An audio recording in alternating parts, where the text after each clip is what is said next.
नमस्कार dear student.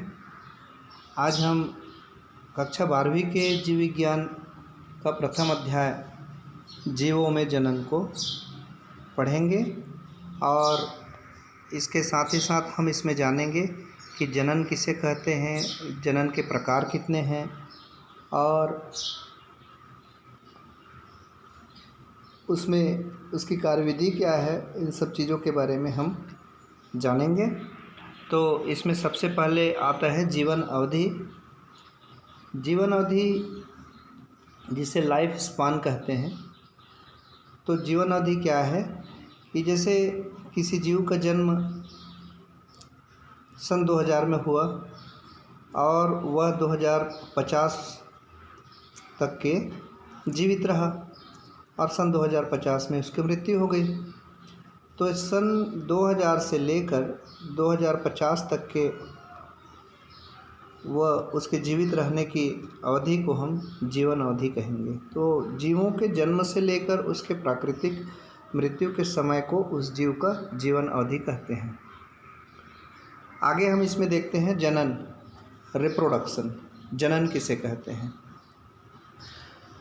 तो अपने समान संतान उत्पन्न करने की प्रक्रिया को जनन कहते हैं। जैसे कोई जीव है, मान लो उसकी जीवन अवधि है 15 वर्ष। जैसे आम का पेड़ है, उसका जीवन अवधि है 15 वर्ष लगभग मान लेते हैं।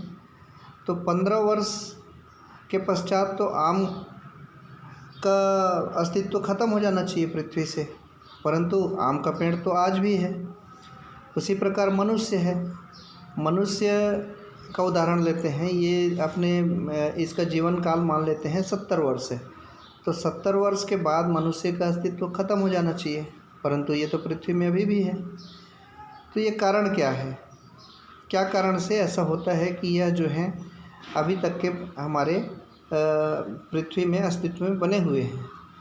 तो ऐसा क्या होता है? तो यह जो जीव हैं वो मरने से पहले, अपने जीवन अवधि को पूर्ण करने से पहले अपने समान संतान उत्पन्न कर लेते हैं।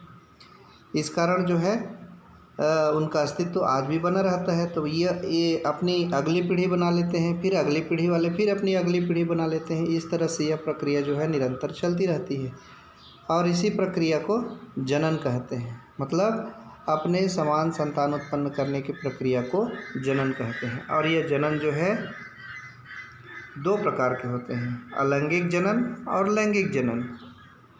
अलैंगिक जनन जिसे एसेक्सुअल रिप्रोडक्शन कहते हैं और लैंगिक जनन जिसे सेक्सुअल रिप्रोडक्शन कहते हैं।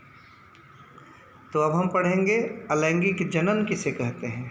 तो अलैंगिक जनन किसे कहेंगे कि वह जनन जिसमें सिर्फ एक ही जनक की आवश्यकता होती है। जैसे कि आप देखिए,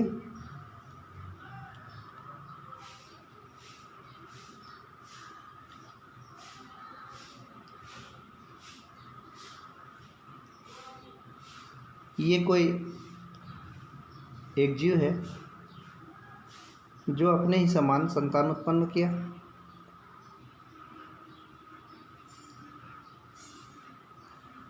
अपने ही समान संतान उत्पन्न कर रहा है। तो ये अपने ही समान एक संतान उत्पन्न कर रहे हैं। तो जिसमें एक ही जनक है, जिसमें एक ही जनक भाग ले रहे हैं और उस एक ही जनक से 2 संतान यहाँ जन्म हो रहे हैं। तो उस तरह से जैसे गुलाब का पौधा है तो उसका हम कलम काट के कई पौधे तैयार कर सकते हैं। तो उसमें सिर्फ एक ही जनक भाग ले रहे हैं। इसी प्रकार देखते हैं कि इनसे जो संतान उत्पन्न होते हैं वह क्या कहलाते हैं? क्लोन कहलाते हैं, क्योंकि वह जैसे अपना जो जनक है बिल्कुल जनक के ही समान होते हैं और सेम टू सेम कॉपी होते हैं, इसलिए इसे क्लोन कहते हैं। बिल्कुल प्रतिकृति होते हैं। तो इसके बाद हम देखते हैं कि लैंगिक जनन किसे कहते हैं। तो लैंगिक जनन जिसमें 2 विपरीत जनकों की आवश्यकता होती है, एक नर और एक मादा। तो नर और मादा, तो नर इसमें दोनों में युग्मक बनते हैं। तो नर युग्मक, नर में नर युग्मक बनेंगे और मादा में मादा युग्मक बनेंगे। तो नर युग्मक कहते हैं शुक्राणु को और मादा युग्मक कहते हैं अंडाणु को। और दोनों जब मिलते हैं तो क्या बनाते हैं? युग्मनज बनाते हैं। और यह युग्मनज से ही नए संतान की उत्पत्ति होती है। परंतु लैंगिक जनन में विभिन्नता पाई जाती है, क्योंकि किसी भी जीव के लक्षण के लिए उत्तरदायी कौन होते हैं? DNA, gene. और इसमें नर युग्मक का डीएनए और मादा युग्मक का डीएनए दोनों आपस में मिलते हैं और मिलकर दोनों के गुण उसमें समाहित हो जाते हैं, नए संतान उत्पन्न होते हैं। इसलिए इसमें लैंगिक जनन में विभिन्नता पाई जाती है। आगे हम देखते हैं अलैंगिक जनन की विधियाँ।